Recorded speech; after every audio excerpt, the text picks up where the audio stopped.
Bonsoir, j'espère que vous allez très bien et que vous êtes rentrés à la maison. Si vous n'êtes pas, que Dieu vous accompagne. Donc on a décidé aujourd'hui ensemble de parler d'un thème très important. C'est l'importance ou la puissance du don dans la vie du chrétien. Les thèmes que nous développons ici ont certes des bases chrétiennes, mais peuvent s'appliquer à la vie sociétale de toujours. Donc c'est important pour les chrétiens, mais c'est aussi important pour tout le monde. C'est des principes qui régissent très souvent le spirituel. Donc ça s'adresse à tout le monde. Nous allons prier un peu pour pouvoir recommander le moment au Seigneur. Éternel, je te rends grâce de ce que tu es vivant. Je te dis merci parce que tu veilles sur nous. Merci pour ceux qui sont entrés à la maison. Pour ceux qui ne le sont pas, je prie que tu les accompagnes. Instruis-nous par ta parole et que ton nom soit glorifié. Amen.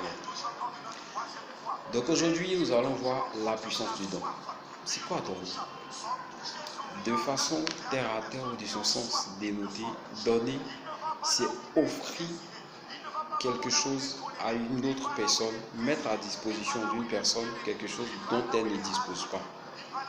Donner consiste donc à donner un objet, à mettre à disposition un objet, à mettre à disposition ses services ou à se donner soi-même dans un cadre beaucoup plus intime et même pour l'accomplissement d'une tâche précise. Le don est quelque chose de très important dans la vie de chaque jour parce qu'il régit nos comportements, nos attitudes, nos relations, mais il régit aussi l'adoration que nous pouvons avoir avec notre Dieu. Ce soir, nous aborderons ce thème en s'appuyant sur 3 points. D'abord, donner comme principe fondamental de l'adoration. Ensuite, donner comme manifestation ou expression de l'amour.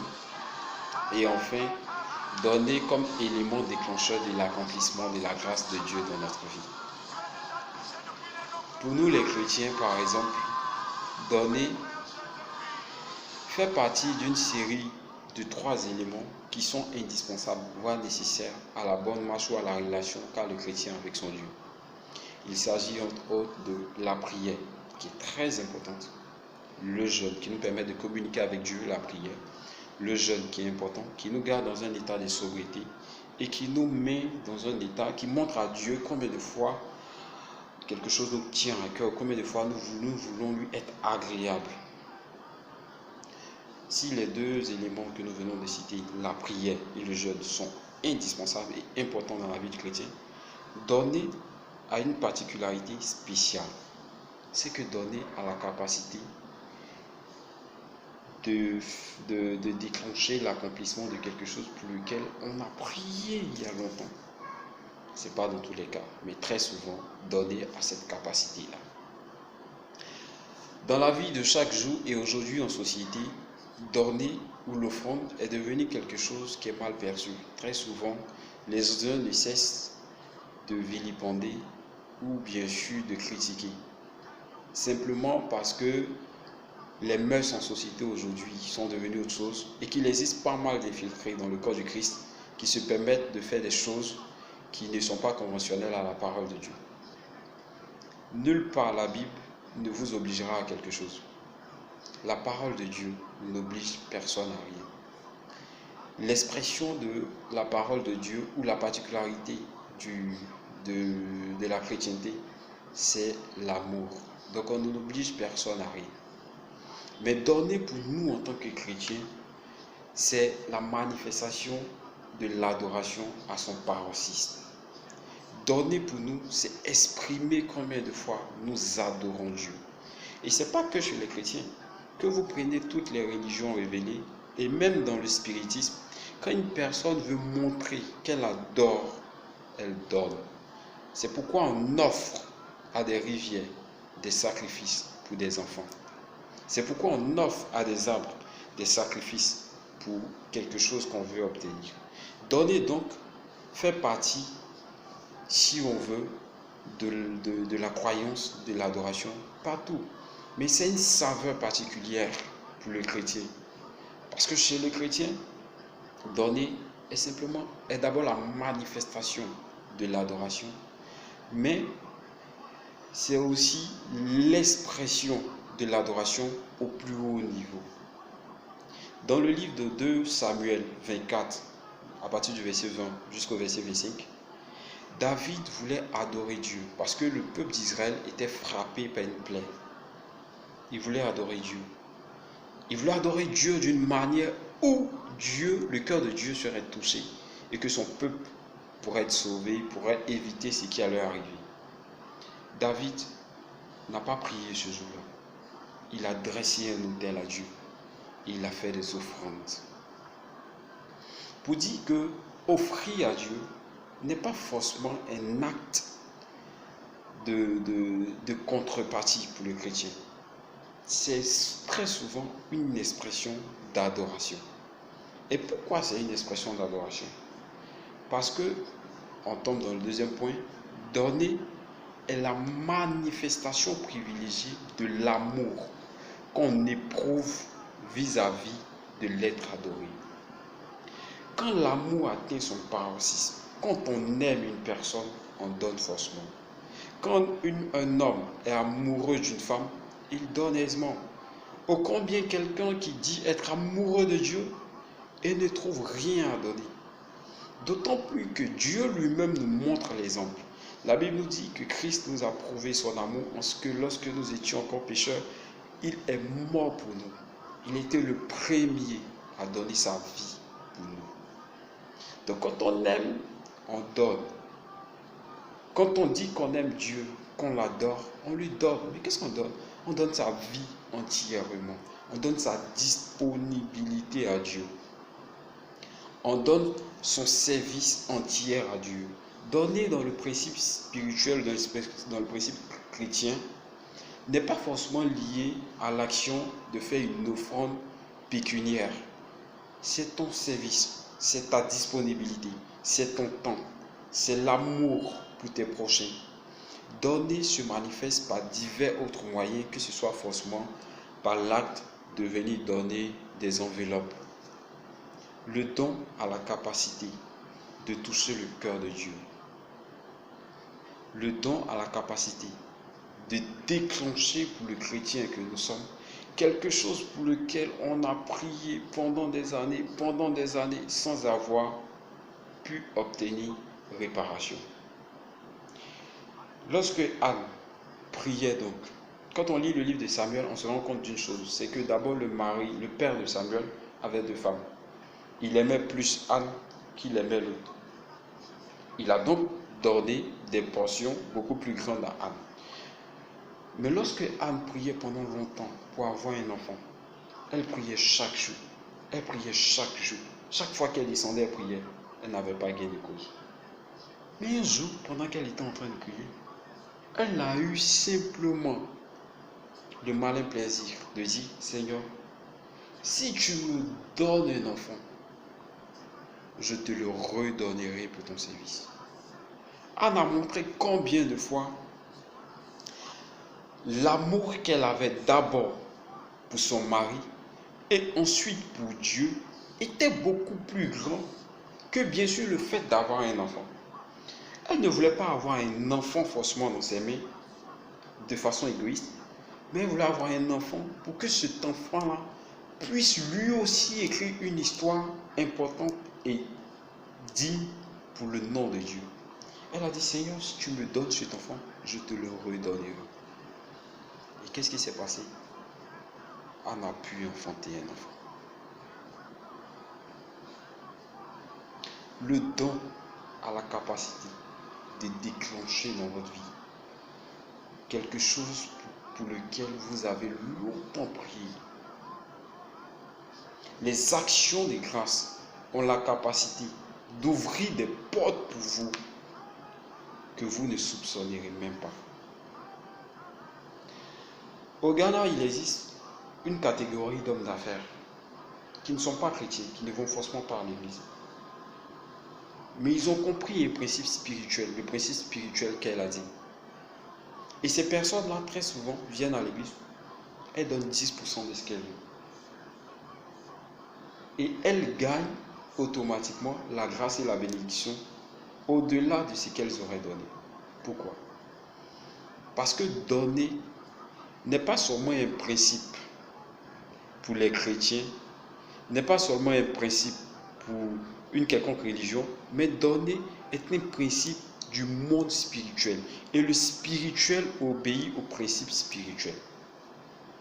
Donner donc a la capacité de déclencher pour vous quelque chose pour lequel vous avez prié pendant longtemps. Donner est l'expression de l'adoration la plus profonde. Donner est la manifestation de l'amour qu'on a pour Christ. Et enfin, donner est l'expression de l'alliance qu'on a avec notre adoré qu'est Dieu. Donner est l'expression de l'alliance qu'on a avec l'être adoré qu'est Dieu. Quand on veut tisser une alliance avec Dieu, elle est basée très souvent sur une offrande. Quand Christ a voulu restaurer l'alliance de la vie qu'il nous avait donnée autrefois, que nous avons perdue par le péché originel, il a donné sa propre vie pour restaurer cette alliance. Quand Noé est sorti du bateau et qu'il voulait rendre grâce à Dieu pour la vie qu'il avait et pour aussi demander pardon à Dieu pour les égarements qu'avaient eu les hommes, il a fait une offrande à Dieu. Et à cause de l'offrande de Noé, Dieu s'est répandu d'avoir détruit l'homme et il a promis de ne plus détruire l'homme, bien sûr par l'eau. Donner donc matérialise notre alliance avec Dieu. Dans le monde spirituel, quand on veut tisser une alliance avec un démon ou avec quelqu'un, on donne. Mais on donne à la mauvaise personne. On fait la mauvaise offrande. Quand on lit la Bible, il y a une des guerres de territoire du peuple d'Israël qu'ils étaient en train de mener. Et ils sont arrivés, ils étaient en train de dominer le peuple. Et le roi de ce peuple-là s'est rendu compte qu'effectivement, ça n'allait pas sur lui. Israël allait finir par avoir le territoire. Qu'est-ce qu'il a fait? Il a donné son premier-né en sacrifice. Et quand il a donné son premier-né en sacrifice, ils ont pu repousser le peuple d'Israël. Parce que donner a une puissance spirituelle qui est au-delà de l'esprit, de la compréhension des hommes et des hommes. Donner donc est quelque chose non seulement de prépondérant pour notre relation avec Dieu, d'indispensable dans notre relation avec Dieu, mais c'est quelque chose de nécessaire pour consolider l'alliance que nous avons avec Dieu. J'espère qu'on a essayé de comprendre. On n'a pas assez de temps, on ne va pas prendre beaucoup de temps. C'est des thèmes qui sont beaucoup plus vastes. On survole tout simplement. Ce qu'il faut retenir, c'est que donner, c'est l'expression de l'adoration qu'on a avec Dieu. Donner, c'est la manifestation de l'amour qu'on éprouve pour Dieu. Donner a la capacité de déclencher quelque chose pour lequel on a prié depuis des années. Et donner manifeste l'alliance qu'on a avec Christ. Ma question ce soir pour toi, c'est à qui tu donnes. Parce que celui à qui tu donnes, bien sûr, c'est cette personne-là avec laquelle tu seras en train de tisser ton alliance. Et ce qu'il faut donner n'est pas forcément pécunier, c'est pas forcément de l'argent. C'est ta disponibilité, c'est ta vie, c'est ton service. De qui as-tu choisi d'être l'élève ou l'esclave? Est-ce que tu as décidé de donner ta vie à Jésus? Est-ce que tu as décidé que Jésus sera le seul maître de ta vie? Est-ce que tu as décidé que toute ta vie, tu serviras le Seigneur? Ton talent, tu le mets en exergue, tu le mets au service de qui? Est-ce au service de Dieu? Est-ce au service d'une cause spirituelle d'une autre divinité? Celui à qui tu as décidé de donner ta vie, ton temps, ton talent, celui pour qui tu as décidé de vivre, déterminera profondément la suite, non seulement de l'alliance que tu as tissée avec lui, mais aussi des conséquences qui résultent de cette alliance. Moi, j'ai décidé de donner ma vie à Jésus, de donner mon temps à Jésus, de vivre pour que son règne puisse venir. Et je crois que c'est la meilleure des choses. Ne restons pas simplement dans la nouvelle rhétorique des sociétés qui veut critiquer pour critiquer et qui veut aujourd'hui que les uns et les autres puissent être en train d'accabler toutes les personnes qui font des cultes et qui bien sûr parlent du don ou de la puissance du don. Tout le monde n'est pas en train de réclamer quelque chose. Tout le monde ne veut pas s'enrichir sur vos dos. On le dit très souvent pour votre propre vie, pour rendre des cultes agréables à Dieu. Que Dieu ouvre notre esprit et que nous comprenions ensemble ce qui est important et ce qui se doit d'être compris. J'espère que vous avez aimé ce moment. Je veux tout simplement vous dire merci et que Dieu vous bénisse. Nous sommes actuellement en train de travailler sur la chaîne. Dans le premier trimestre de l'année 2020, nous aurons une chaîne à part entière avec beaucoup de rubriques pour lesquelles nous sommes en train de travailler. Mais pour l'instant, on va continuer encore avec ces thèmes. Que Dieu vous bénisse et que la grâce du Seigneur, bien sûr, vous donne d'avoir un cœur qui donne, mais qui donne avec gaieté, qui donne avec paix, qui donne sans contrainte et qui adore Dieu avec tout ce qu'il a. Que Dieu vous bénisse. Voilà.